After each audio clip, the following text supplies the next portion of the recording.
the villager who had to marry the fattest woman to save his family. African folktales.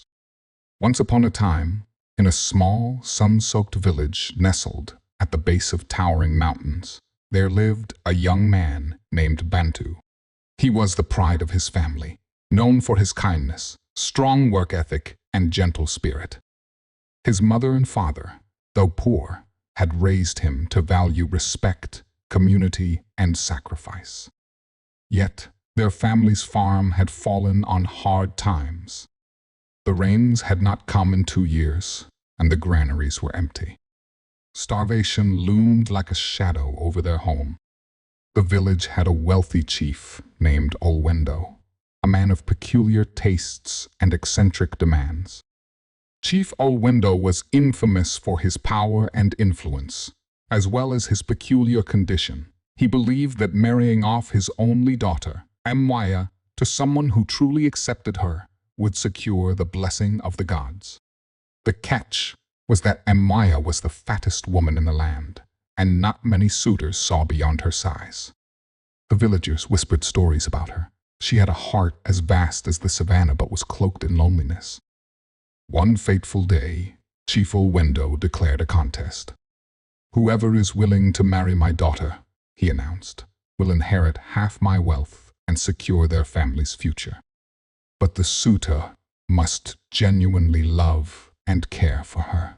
The gods will punish deception." Word spread like wildfire.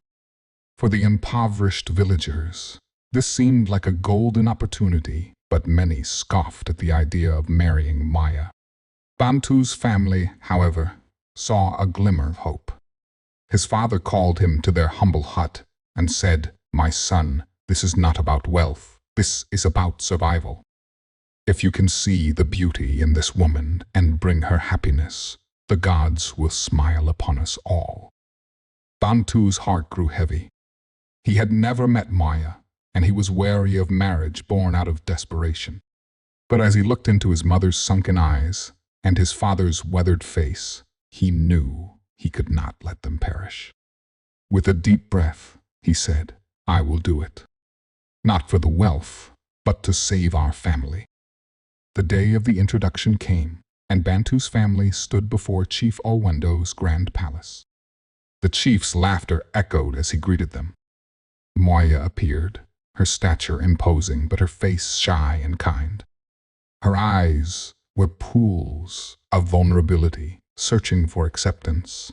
Bantu bowed deeply, his voice steady as he said, "I wish to know Maya, not for her wealth, but for who she is." Moya's face lit up with surprise. Few had spoken to her as a person before. Chief Olwendo, though skeptical, allowed them to spend time together, supervised by elders to ensure Bantu's intentions were genuine. As days turned into weeks, Bantu and Maya began to share stories. She told him about her dreams of planting gardens that would feed the entire village and her love for music, which she played on a small wooden flute. Bantu discovered that her laughter was like rain breaking a drought, refreshing and pure. He realized that beneath the layers of societal judgment, Maya's soul was rich and beautiful. Their conversations often drifted to dreams and hopes. Maya revealed how she had long been misunderstood and how the villagers' taunts had shaped her quiet demeanor. "I have always dreamed of creating something meaningful," she confided one evening as they sat by the riverbank. "But people see only what they wish to see. They cannot see my heart."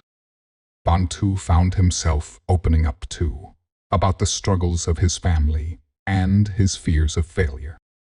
Through their vulnerability, they forged a connection that felt as natural as the river's flow. But not all was smooth. The villagers mocked Bantu mercilessly, whispering behind his back and calling him a fool. "He only wants the chief's wealth," they sneered. Even his friends distanced themselves, unwilling to understand his choices. At night, doubts crept into his mind like thieves, but Maya's warmth always reassured him. One evening, as they walked under the moonlit sky, Amaya asked. Bantu, do you truly care for me, or are you here because of my father's promise? Bantu's heart thudded. He knelt before her and said, Maya, I came here for my family, but I stay because of you. You have shown me a love deeper than appearances, stronger than gossip. If you'll have me, I will stand by you. Tears glistened in Maya's eyes as she helped him to his feet. Their union was celebrated in a grand ceremony. Chief Owendo kept his promise, gifting Bantu's family land, livestock, and supplies to last generations. But Bantu and Maya's true wealth lay in their bond, which grew stronger each day. Together, they worked to build gardens that transformed the barren village into a haven of abundance. Maya's vision became a reality, and her once mocked size was now celebrated as a symbol of strength and generosity. The villagers, who had scorned Bantu, now admired him. They saw how he and Maya had uplifted not just their family, but the entire community. Children sang songs about their love, and elders spoke of their story as a lesson for generations to come. As the years passed, Maya's garden flourished, yielding fruits, vegetables, and medicinal herbs. The couple's efforts brought prosperity to the village, which became a beacon of hope for neighboring communities. People traveled from far and wide to marvel at the transformation, and many sought to learn from Bantu and Amwaya's wisdom. They taught others the importance of compassion, hard work, and seeing beyond the surface. One day, during a village gathering, an elder stood up and said, "Let us not forget the lesson that Bantu and Maya have shown us. It is not wealth or appearances that build a community. May their story remind us to cherish the beauty within each person." Crowd erupted in applause, and Bantu and Maya exchanged a look of gratitude and love. Their story inspired change, even among those who had once judged them. The villagers began to treat one another with more kindness, setting aside prejudices and forming bonds that strengthened their community. Children grew up hearing the tale of Bantu and Maya, learning the values of acceptance and resilience. In their later years, Bantu and Maya continued to nurture the garden and the people around them. They built a school where children could learn not only to read and write, but also to cultivate the land and foster relationships.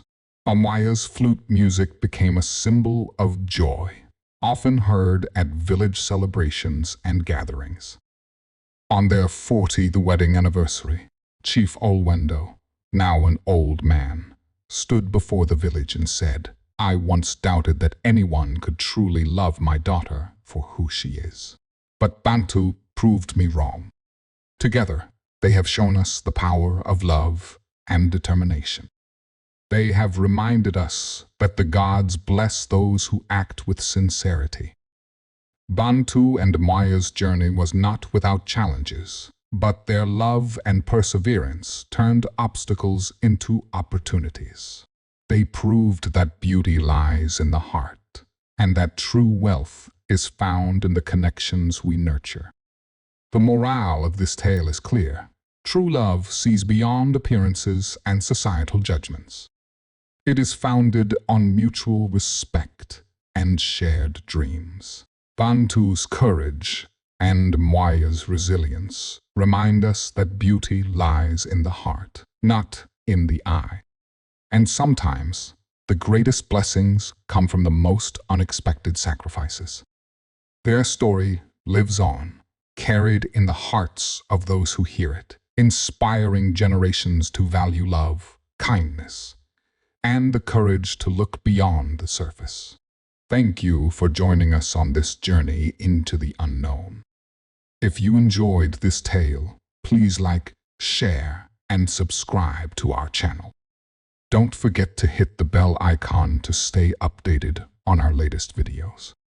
Until next time, stay curious and stay safe.